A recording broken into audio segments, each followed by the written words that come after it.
ማንኮራፋት ቀላል ችግር ብቻ ነው ወይስ የስሊፕ አፕኒያ ምልክት? በእንቅልፍ ውስጥ መተንፈስ እየቆመ እንደሆነ ያውቃሉ? ይህ ጸጥ ያለ ገዳይ ሊሆን ይችላል። ውድ ተመልካቾቼ፣ ዛሬ እስቲ ስለ ስሊፕ አፕኒያ እና ስለ ማንኮራፋት እናወራለን። በመጀመሪያ ስሊፕ አፕኒያ ምንድን ነው? ስሊፕ አፕኒያ ማለት በእንቅልፍ ላይ ያሉ መተንፈስ መቸገር ነው። ይሄ ደግሞ ለ10 ሰከንድ ወይም ከዚያ በላይ በተደጋጋሚ የሚቋረጥበት ሁኔታ ነው።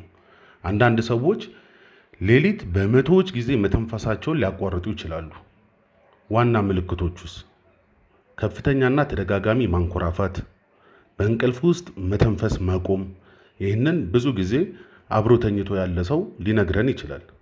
በድንገት ከእንቅልፍ እየተነቃ አየር መፈለግ ወይም መታፈን፣ ጠዋት ከእንቅልፍ ሲነሱ ራስ ምታት፣ ሌሊቱን ሁሉ በደንብ ተኝቻለሁ ብለው አስበው ቀን ላይ ግን አሁንም በተደጋጋሚ እንቅልፍ መምጣት፣ በስራ ቦታዎት ወይንም በአንዳንድ ቦታ ላይ ትኩረት መቀነስ፣ መርሳት።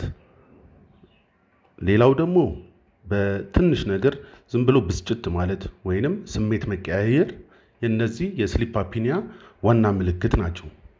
ምክንያቶቹስ? አንደኛ ውፍረት ነው። ሁለተኛ አጫሽ መሆን ነው። ሶስተኛ ከመኝታ በፊት አልኮል መጠጣት ነው። አራተኛ የአንገት አካባቢ ላይ ያለ ስብ መከማቸት ነው። ይሄ ቀጥታ ከውፍረት ጋር ይያያዛል። ምክንያቱም ሰውነት በጨመረ ቁጥር አንገት ላይ ያለው ስብ መጠን ስለሚኖር አንገት ይወፍራል። ሌላው እድሜ ከ40 ዓመት በላይ መሆን ለዚህ ያጋልጣል። ሌላው የሚገርመው ደግሞ በቤተሰብ እንደዚህ አይነት ችግር ካለ ተላላፊ ሊሆን ይችላል፣ በቤተሰብ ማለት ነው። ማንኮራፋት ወይንም ስሊፕ አፕኒያ ምንድን ነው አደጋው? አደጋ አለው ወይ? አዎ አደጋ አለው። ከፍተኛ የደም ግፊት ሊያመጣ ይችላል። የልብ ህመም ሊያመጣ ይችላል። የልብ ምት መዛባት ይመጣል። ስትሮክ፣ የስኳር በሽታን ማባባስ፣ እንዲሁም በስራ ላይ ሆነው የመኪና ወይም አደጋ ያለው ስራ ሲሰሩ አደጋ ሊያጋጥሞት ይችላል። መቼ ሐኪም ማየት አለብዎት? ወደ ሐኪም ቤት መቼ መሄድ አለብዎት? ይሄ ማንኮራፋት ወይንም ስሊፕ አፕኒያ ሲኖር ማለት ነው። አንደኛ በጣም ከፍተኛ ማንኮራፋት ሲኖር ፓርትነር ወይንም ቤት ውስጥ ያለ እህት፣ ወንድም፣ እናት፣ አባት ሊሆን ይችላል። ይሄ በተደጋጋሚ በጣም ታንኮራፋለህ ብለው ከነገሩት ቶሎ ሐኪም ጋር መሄድ ያስፈልጋል። ሌላ ደግሞ በእንቅልፍ ውስጥ መተንፈሱ እንደሚቆም ሌላ ሰዎች ከነገሩት።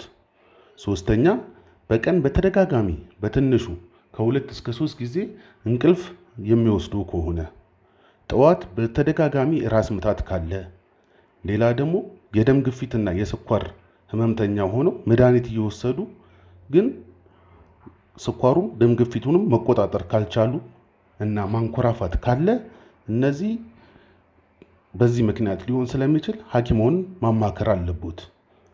በቀላሉ በምን ሊያክሙት ይችላሉ? አንደኛ የሰውነት ክብደትን ማስተካከል ነው፣ ክብደት መቀነስ ነው። ሁለተኛ ሲጋራ ማጨስ ካለ ሲጋራ ማጨስ ማቆም፣ አልኮል የሚጠቀሙም ከሆነ አልኮል ማቆም ነው። ሌላው የተሻለ በቤት ውስጥ ሊያደርጉት የሚችሉት በጎን በኩል መተኛት ነው። ስለዚህ በዚህ በጎን በመተኛት የተወሰነ ሊያስተካክሉት ይችላሉ። ግን የተነጋገርናቸው እነዚህ አደጋዎች እንዳይመጡ ወደ ሐኪም ጋር ሄዶ ሐኪም ማማከር የተሻለ መፍትሄ ነው። ስለዚህ ከተስማማዎት ይሄን ለሚያንኮራፋ ጓደኞት ላኩለት፣ ሼር አድርጉ። እናንተ ጋር እንደዚህ አይነት ምልክት ካለ በኮሜንት አሳውቁኝ። አመሰግናለሁ።